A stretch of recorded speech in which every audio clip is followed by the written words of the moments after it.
Hi guys, welcome back to my channel. My name is ashleylanese. Welcome if you're new here. I share tips on motivation and spirituality and blend the two together so you can get the best benefit out of them. Let's get started. This video is on how to build self-esteem. Now, this video actually took me a while to think about, a while to do research, and I was a little hesitant because self-esteem is one of those selfhoods that is more complicated.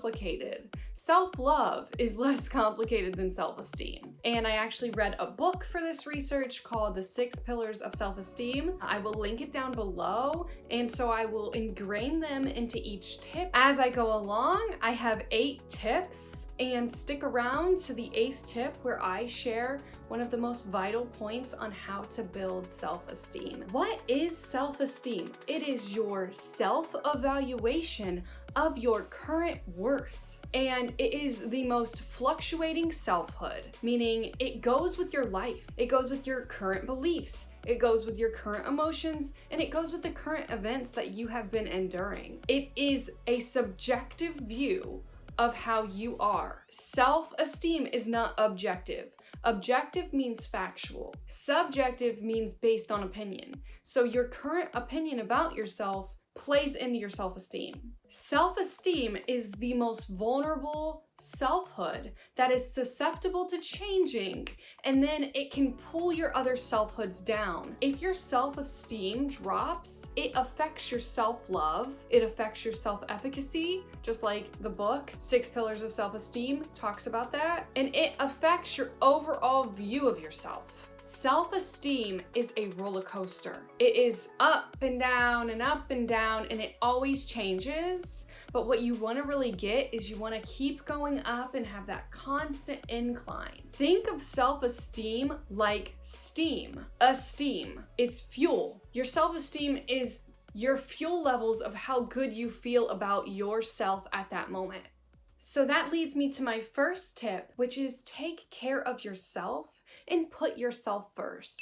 If you want to grow your self-esteem, you have to put yourself first. And I was like horrible at that. I always put things before myself because I love to overachieve and to do so many things, but taking care of yourself and doing things that are self-care is very important to build your self-esteem. So that can be taking baths, that can be giving yourself a break and scrolling on social media, even though you're so busy, but you need to unwind. That can be reading a book, watching a movie, putting on something you really love can also help your self-esteem. Taking care of yourself can also mean laughing, making art, and it can mean putting yourself in the energy current of good people and good company. That leads me to tip number 2, which is limit your circle. Self-esteem is the #1 selfhood that is predicated on who we hang out with. Gary Vee says this, and more than just Gary Vee says this, a lot of people say this about self-esteem. Basically, you are the first 5 people that you hang out with. And the thing about self-esteem is that people in your circle can damage it. Family, loved ones, partners, friends, even your peer group. So you have to be able to distance yourself from people who are toxic. So a good way to figure out if someone is good for you is, how do I feel when I'm around them? Do these people lift me up or do they bring me down? Are their jokes lifting me up or are their jokes bringing me down? Now, some people like dark humor, that's fine, but make sure it's not borderline deprecating and it's hurting your self-esteem. Really evaluate who you hang out with and cut off who you need to cut off. And that is a very challenging thing to do, and that's definitely something personal, but making sure you're spending time around people who lift you up, who align with your future reality and your future self and your goals, who support you, who feed you love and nourishment, will keep your self-esteem super high. Hang out with people who treat you the way that you want to be treated and don't stand for anything less. That leads to tip number 3, which is quiet your inner critic.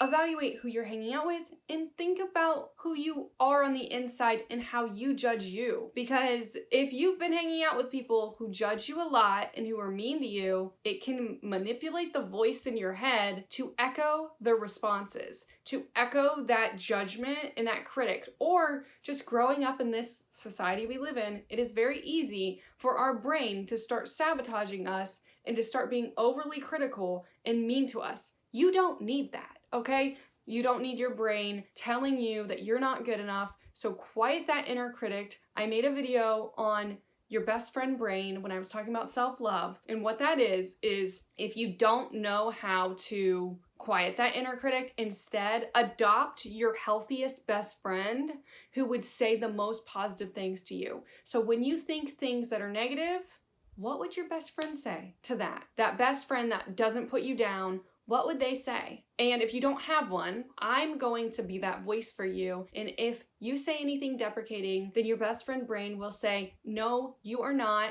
You are perfect. You have unlimited potential that is waiting to burst out of the seams. And you are made of infinite material. You are powerful. You are abundant, and you are made of the love vibration.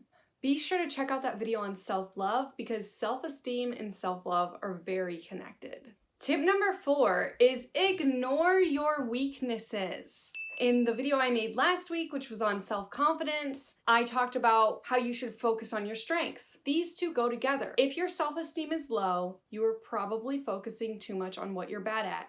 For instance, I like math, but I'm not good at it. Math is a weakness. So sometimes we can have things that we like that we're not good at. So know what you're not good at and ignore the weaknesses. Don't try to give yourself super powerful challenges. Challenges are good, like I said in last week's video, but they're best when it's something you're good at. Get help from people who are good at those weaknesses so that you can build that esteem, and maybe you guys can trade off and share different techniques together. Because odds are, if somebody's good at math and you're bad at math, but you're good at English and they're bad at English, you guys can share secrets and help each other that way. Focus on being good at English, and then that will expand. Tip number 5 is stop comparing yourself. Self-esteem is about other people. It's about your circle. It's about your peer group. It's about society as a whole. It's the esteem that you have. It's the esteem that you hold yourself to. It's the prestige that you have about yourself. And that can completely be shattered by comparing yourself to other people online, other people in person. Understand that other people come from other walks of life. And just because somebody's life looks perfect does not mean that it is. For instance, I'm making these videos and I know people are like, how is she doing that? And I never want people to feel bad because they see me producing all of this content and they don't know how. It took a lot. It took a car accident to even give me the motivation to be able to get here. The only person you should be comparing yourself to is the person you were yesterday. That is it. You should just be trying to outdo that version of yourself and know that there's nobody else like you. I am an identical twin. And a lot of people have made all kinds of jokes on how, oh, you and your twin are the same. No, even if you look the same, even if you had the same life, there's no two people in this world that are exactly identical. Know that you have a soul nobody else has, and honor that. And realize that you're probably just intimidated by what you can do. A lot of the times we hold ourselves back not because we don't have potential, but because we're kind of scared of the potential we have. We all know we are capable of so much. Tip number 6 is ask yourself for advice. Now, being a Virgo with a Cancer moon, I love advice from other people. So I suffer with this too. I love advice, but sometimes I can almost need advice too much. So I know all too well, just give yourself advice. I made a video on how to ask the universe. I called it the yes and no universal flow. I will link it below with the timestamp on where that tip is so that you can use that. That's kind of like a tip on using your own intuition plus the spirituality of the universe to see if something is right for you. When we ask people for advice a lot, what's happening is we are giving our power away a little bit and we're asking them what they would do. But the thing is you don't know where they're at with their self-love, with their self-confidence, with their self-esteem. You can't be sure of that. But what you can be sure of is where you're at. So ask yourself for advice. You can do that through scripting. They say that you should set a 5-minute timer and write in a journal and just see what comes out. So set that 5-minute timer and write down your own advice. Start with the prompt, what advice should I give myself in this situation right now? Set that timer, and what comes out will actually be the advice that your subconscious wants to give you. Also, you could write down 3 things that you love each day about yourself to build your self-esteem. In prior videos, I've talked about this scripting journal, so I will link that video below with a word that says scripting. Tip number 7 is disconnect for a while. If social media is getting to be too much because maybe you are judging yourself, disconnect from your reality, disconnect from your problems. If you're having issues with your friends because you're trying to advocate boundaries, you're trying to tell them, hey, don't deprecate me all the time. Don't make these jokes, they hurt my feelings. You're trying to go forth on your self-esteem journey and they're not honoring that. Really disconnect yourself and take a walk. Do a meditation bath, do affirmations in your car, go on a drive and sing, anything like that to disconnect from what's going on. And then come back with a clear head. And while you're disconnected, think about your worth, because that's what self-esteem is. It is the esteem that you hold yourself to, your prestige.